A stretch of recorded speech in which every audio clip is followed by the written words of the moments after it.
നമ്മൾ എന്തുകൊണ്ട് പ്രത്യേകിച്ച് വ്യത്യസ്ത പള്ളി ഉണ്ടാക്കുന്നു എന്ന് ചോദിച്ചു. അതിനൊരുപാട് കാരണങ്ങൾ. അത് അള്ളാഹുവിന്റെ റസൂല് പഠിപ്പിച്ച ആ ദീന് അതുപോലെ ഖുതുബ നടത്താനും അതുപോലെ കാര്യങ്ങൾ ചെയ്യാൻ കഴിയാത്തൊരു സാഹചര്യം പലപ്പോഴും വരികയാണ്.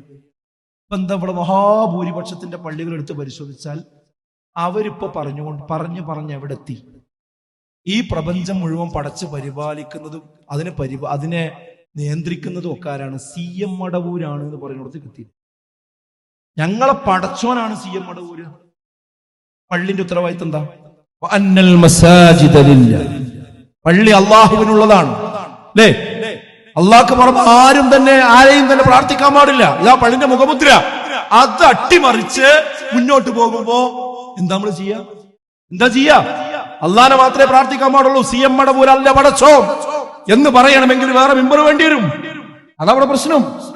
അതുപോലെ ഖുർആനും സുന്നത്തുമാണ് ഇസ്ലാമിന്റെ പ്രമാണം. അതിലുള്ളതനുസരിച്ചാണ് നമ്മൾ മുന്നോട്ട് പോകേണ്ടത്. അത് വിശദീകരിക്കാനുള്ളതാണ് മിമ്പർ.